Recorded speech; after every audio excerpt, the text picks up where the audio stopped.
Bismillahirrahmanirrahim. Assalamualaikum warahmatullahi wabarakatuh. Kita bertemu lagi dalam pelajaran fisika. Kali ini kita akan membahas pemanfaatannya dalam produk teknologi. Yang pertama, pemanfaatan medan magnet dalam migrasi hewan.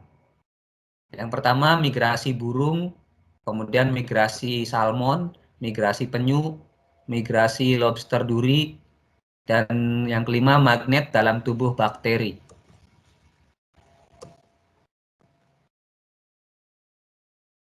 Yang pertama, yaitu migrasi burung.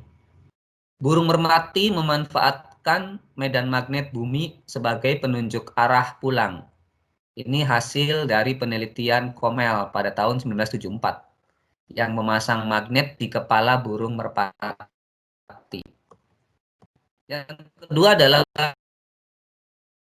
migrasi ikan sarang yang ikan dan tumbuh. Berenang ribuan mil mengarungi lautan. Karena Sungai Fraser memiliki medan magnet tertentu yang dapat dideteksi oleh ikan salmon. Yang ketiga yaitu migrasi penyu. Penyu memulai dan mengakhiri migrasi di pantai timur Florida, Amerika Serikat, sepanjang 12.900 km melewati Laut Sargasso, wilayah perairan Laut Atlantik Utara. Waktu sekali migrasi antara 5 sampai 10 tahun. Penelitian ini diteliti dari Universitas Carolina Utara, mempelajari tingkah laku tukik atau penyu saat dihadapkan dengan medan magnet yang berbeda-beda.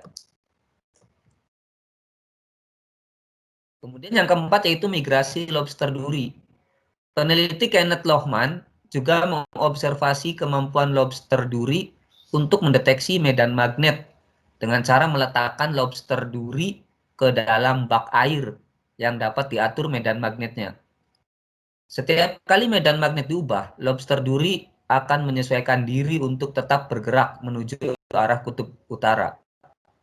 Hasil dari observasi tersebut membuktikan bahwa lobster duri mampu merasakan medan magnet bumi untuk memigrasi yang dilakukan dari lepas pantai Florida menuju lautan lepas yang lebih hangat dan tenang di setiap akhir musim gugur. Kemudian yang kelima yaitu magnet dalam tubuh bakteri. Dalam tubuh bakteri yang disebut dengan bakteri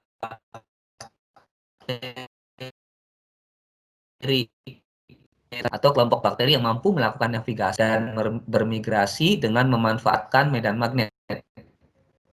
Beberapa jenis bakteri ini ditemukan pertama kali oleh Richard Blackmore pada tahun 1975. Magnetosom tersusun atas senyawa magnetit yaitu Fe3O4 atau greigit atau Fe3S4 yang memiliki sifat kemagnetan jauh lebih kuat dibandingkan dengan magnet sintetik atau yang dibuat oleh magnet dan senyawa yang tergantung di dalam dan diduga memiliki potensi yang besar untuk digunakan dalam bidang kesehatan. Nah, itu tadi adalah 5 pemanfaatan medan magnet dalam migrasi hewan. Magnet adalah benda yang dapat menarik dari bahan tertentu. Seperti yang terlihat pada gambar, ini yang bisa ditarik adalah gunting, kunci, karena gunting dan kunci terbuat dari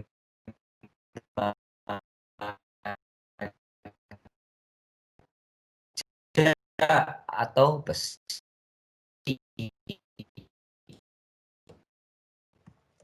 Asal kata magnet berasal dari batu besi lebih dari 2000 tahun yang lalu.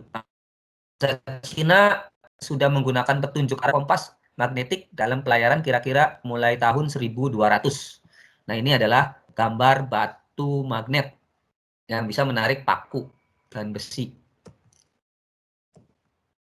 Konsep gaya magnet. Menarik benda-benda magnetik. Jadi magnet ini bisa menarik benda-benda magnetik, yaitu besi, baja, nikel, dan kobalt. Magnet selalu memiliki dua kutub, yaitu kutub utara dan kutub selatan. Meskipun dipotong sekecil apapun, tetap akan menuju kutub utara dan selatan. Kutub-kutub yang senama, bila didekatkan akan saling tolak-menolak. Misalkan kutub selatan dengan selatan, jika didekatkan akan tolak-menolak. Dan sebaliknya, kutub yang sama akan tarik-menarik. Misalkan selatan dengan utara, jika didekatkan akan saling mendekat atau saling menarik. Magnet yang bergerak bebas selalu menuju arah utara dan selatan bumi. Kutub magnet yang menunjuk arah utara bumi disebut kutub utara magnet. Dan sebaliknya, kutub magnet yang menunjuk arah selatan bumi disebut dengan kutub selatan magnet. Jadi yang menuju kutub utara disebut kutub utara magnet, yang menuju ke kutub selatan magnet. Untuk menentukan kutub magnet dapat dilakukan dengan cara meletakkan magnet di atas gabus, lalu apungkan di atas air.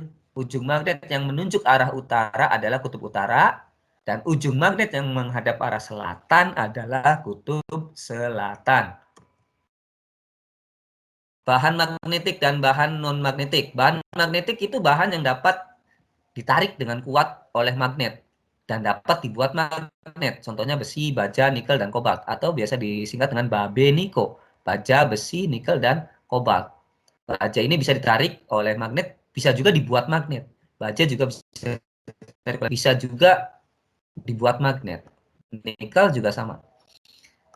Lalu bahan non-magnetik. Bahan non-magnetik itu terdiri dari dua, yaitu bahan paramagnetik dan bahan diamagnetik. Bahan paramagnetik adalah bahan yang ditarik dengan lemah dan tidak dapat dijadikan magnet, contoh aluminium dan platina. Lalu bahan diamagnetik. Bahan diamagnetik adalah bahan yang ditolak oleh magnet dan tidak dapat dibuat magnet, contohnya seng, bismut, air, dan kertas.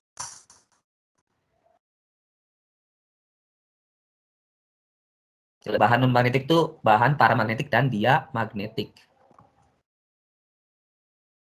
Bumi memiliki sifat magnet. Jarum kompas selalu menunjuk arah utara selatan. Fakta ini menunjukkan bahwa bumi mempunyai sifat magnetik. Nah, seperti ini. Jadi jarum kompas itu selalu menunjuk utara dan selalu menunjuk arah selatan. Ini artinya bumi mempunyai sifat magnet. Kutub utara magnet bumi terletak di dekat kutub selatan bumi. Nah, jadi ini kutub utara magnet bumi ada di kutub selatan bumi. Sedangkan kutub selatan magnet bumi terletak di kutub selatan bumi, ini kutub utara bumi. Nah, di dalam bumi itu seolah-olah ada magnet yang besar. Ini namanya kutub utara magnet bumi. Jadi, bumi itu mempunyai sifat magnet. Seolah-olah di dalam bumi itu terdapat magnet yang sangat besar. Di mana kutub utara bumi, ini kutub selatan bumi. Nah, di kutub utara bumi itu ada magnet kutub selatan magnet. Ini kutub selatan magnet bumi. Kutub selatan magnet bumi adanya di kutub utara bumi. Ini kutub utara magnet bumi. Kutub utara magnet bumi adanya di kutub selatan bumi. Nah, seperti itu.